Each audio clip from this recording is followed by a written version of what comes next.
안녕하세요, 공선생입니다. 여러분은 오늘 어떤 책을 읽으시나요?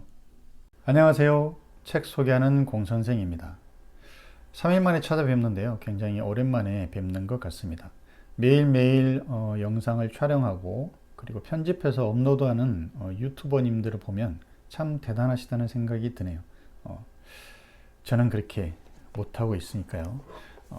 해보려고 노력은 하는데 아무튼 계속 이어가 보도록 하겠습니다. 제가 오늘 소개할 책은 부의 본능이라는 책입니다. 이 책의 저자는 브라운스톤이라고 이렇게 적혀 있는데요. 이 지은이 브라운스톤은 외국분은 아닙니다. 국내에 투자로 성공하시고 꽤 이른 나이에 40대에 은퇴하셔서 경제적 자유를 이루신 분인데, 본인이 직접 투자를 하면서 겪은 경험, 그리고 지금까지 이루어 놓은 거에 대한 이야기들을 하고 계십니다. 지난번 소개해 드렸던 부자 교육이라는 책과 비슷한 맥락의 이야기들을 하고 있습니다. 첫 번째, 빚을 갚아라. 부자 교육에서는 빚을 지지 마라고 했는데 이 책에서는 빚을 갚아라 라고 이야기를 합니다. 빚을 지고 적금을 드는 것만큼 바보 같은 짓이 없다 라고 이야기를 하면서 최우선적으로 빚을 갚아라 라고 이야기를 합니다. 빚을 갚는 길이 부자가 되는 첫 걸음이다, 이렇게 이야기를 하고 있고요. 두 번째, 마찬가지로 과도한 소비를 하지 마라, 쾌락 본능에 빠지지 말라라고 이야기를 합니다. 부자 교육에서 이야기했던 버는 것보다 적게 써라 라는 것과 똑같은 이야기죠. 우리는 미래의 소득을 담보로 해서 지금 현재의 쾌락을 즐기는 그런 생활들을 합니다. 그게 바로 빚을 지는 거고 신용카드를 사용하는 겁니다. 현재의 쾌락이 중요하기 때문이죠.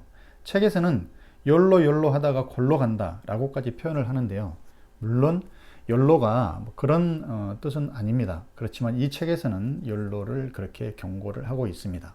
욜로를 핑계로 현재의 쾌락에 너무 빠지지 말라라는 그런 경고가 아닌가라는 생각이 드네요. 세 번째는 투자를 하라고 합니다.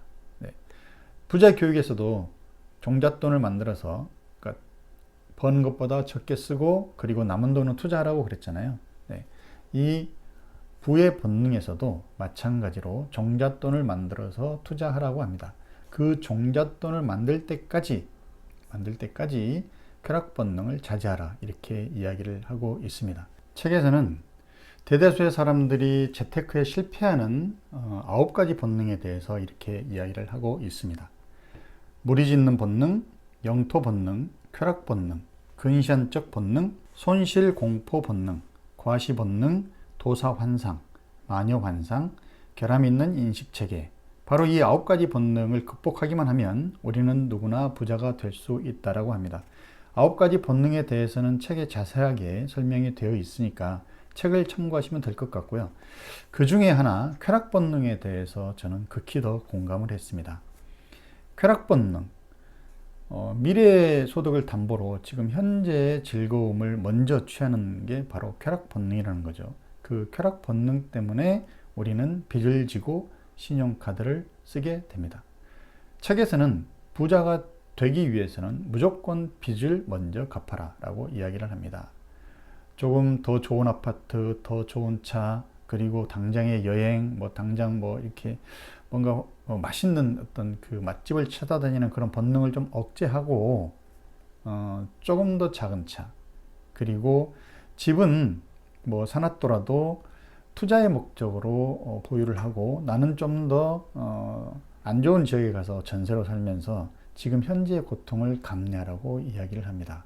그런 쾌락 본능을 이겨내야 부자가 될 수 있다라고 이야기를 하는데, 이 부분 참 공감을 하는 부분이 아닐 수 없습니다.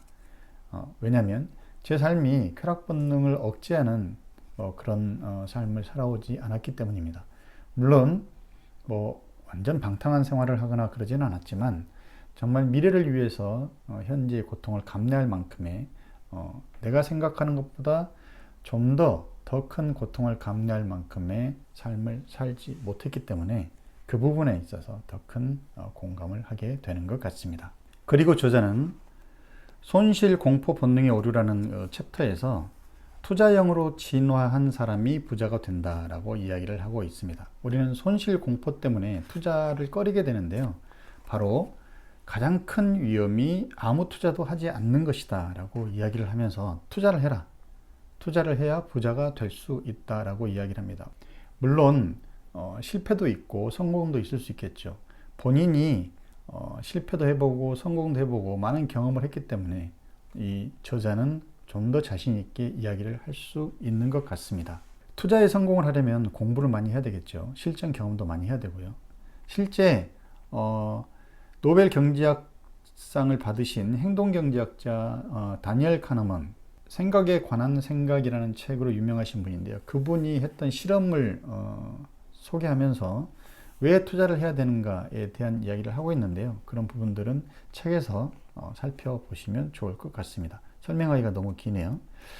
또 하나 재밌는 부분은 부자를 미워하는 인간의 본능, 그러니까 마녀 환상의 오류라고 이야기를 하는데요.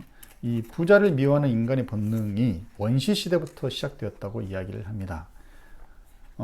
부자를 미워할 이유가 하나도 없죠. 물론 부를 축적하는 과정 자체가 잘못되었다고 그러면 그건 벌을 받아야 되겠죠. 그렇지만 단순히 부자를 미워하는 것은 오류가 있는 겁니다. 그 오류가 바로 원시 시대 때부터 시작이 되었다고 하는데요. 원시 시대에 공동체 생활을 했던 그 원시인들은 어떤 불행이 닥치게 되면 누군가를 탓해서 벌을 줌으로 인해서 불행을 해소해야 되는 그런 행위들을 했다고 합니다. 거기서 지목되는 게 공동체보다 훨씬 더 많은 재산을 축적한 부자들을 마녀사냥 삼아서 타겟으로 지목을 해서 벌을 주고는 했다고 하는데요. 그 벌을 준 유형이 좀 잔인합니다. 네. 불에 달군 칼에 손을 대서 화상을 입으면 유죄로 판결했다. 당연히 화상을 입을 수밖에 없을 텐데 그렇게 했다고 하고요. 끓는 물에 손을 집어넣게 한다든지 또 뼈를 부러뜨린다든지 이런 고문의 형태로 마녀 사냥들을 했다고 하는데 그 원시 시대부터 시작된 이 부자에 대한 미움이 현재까지 이어지고 있는 것 같습니다. 그 현재까지 이어지고 있는 그 예를 좀 책에서 들고 있는데요. 이런 겁니다. 여러분도 혹시 이와 같은 생각을 하고 있는 건 아닌지 저도 이런 생각을 좀 해본 것 같은데요. 주식 투자로 손해본 건 모두 증권사 직원 때문이야. 내가 신용불량자가 된 이유는 나처럼 소득도 없는 사람에게 카드를 발급해준 카드회사 때문이야. 내가 못 사는 이유는 돈 많은 사람들이 탈법과 탈세로 돈을 다 가져갔기 때문이야. 내가 집이 없는 건 모두 투기꾼들 때문이야. 이런 마녀 사냥식의 이 생각들이 현재도 있다고 이야기를 합니다. 저도 이런 비슷한 생각들을 해봤던 것 같은데요. 이제는 부자가 되기 위해서는 부자를 질투하는 대신 칭찬을 하라고 이야기합니다. 왜냐하면 부자를 미워합니다.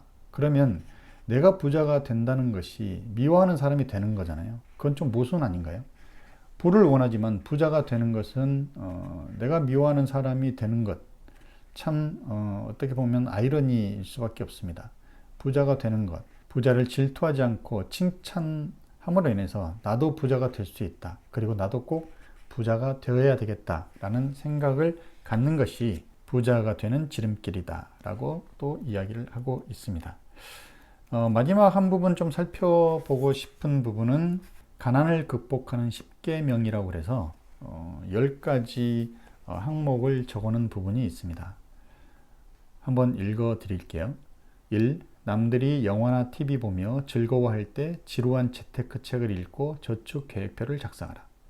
2. 남들이 명품 옷과 중대형 차로 뽐낼 때 시장 패션으로 센스를 높이고 소형차나 대중교통을 이용하라. 3. 남들이 친구들에게 호기롭게 한턱 내며 기분 낼 때 눈 딱 감고 자린고비라는 비난을 감내하라. 4. 남들이 휴일에 야외로 놀러 다닐 때 흙먼지 날리는 공사 현장이나 부동산 업소를 답사하라. 5. 남들이 돈 많이 드는 골프, 스키로 시간을 보낼 때 돈 안 들고 전신 운동도 되는 등산, 조깅을 즐겨라. 6. 남들이 맛집 찾아다니며 돈을 낭비할 때 외식은 아예 생각하지도 말고 집에서 음식을 해 먹어라. 7. 남들이 최신형 휴대폰을 자랑할 때 구식 휴대폰을 자랑스럽게 들고 다녀라. 8. 남들이 세계 곳곳을 돌아다닐 때 돈 안 드는 국내 여행으로 휴식이 있을 여행을 즐겨라. 9. 남들이 대충대충 통 크게 살 때 10원 하나까지 꼼꼼하게 가계부를 기록하라. 10. 남들이 전세 살면서도 좋은 옷에 좋은 음식, 좋은 차 탈 때 내 집을 사고 융자를 갚아 나가라. 이렇게 이야기를 하고 있습니다. 뒷부분 또 실전적인 부분들도 재테크에 관해서 이야기를 하고 있는데요. 그건 또 책을 더 참고해 보시길 바라고요. 가난을 극복하는 10계명이 정말 재미없는 항목일 수도 있고 재미없는 일일 수도 있습니다. 또 굳이 그렇게 구질구질하게 살아야 하느냐 이렇게 생각하는 분도 계실 것 같고요. 저도 과거에는 그렇게 생각을 했습니다. 그런데 가치를 어디에 두느냐에 따라서 현명한 삶이 될 수도 있고 구질구질한 삶이 될 수도 있을 것 같습니다. 이 10계명을 지키며 산다고 그래서 행복이 어디 도망가는 건 아니잖아요. 어디에 가치를 두고 또 이 10계명을 지키면서 내가 어떤 행복의 기준을 두느냐에 따라서 또 재미있는 그런 항목들이 될 수도 있지 않을까 이렇게 생각을 하고 있습니다. 잠자고 있는 부의 본능을 깨우고 싶으신 분들은 그리고 가난을 넘어서 부자의 길을 가고 싶으신 분들은 이 책을 읽어보셔도 좋을 것 같습니다. 오늘 저의 책 소개는 여기까지입니다. 여러분 오늘도 행복하세요.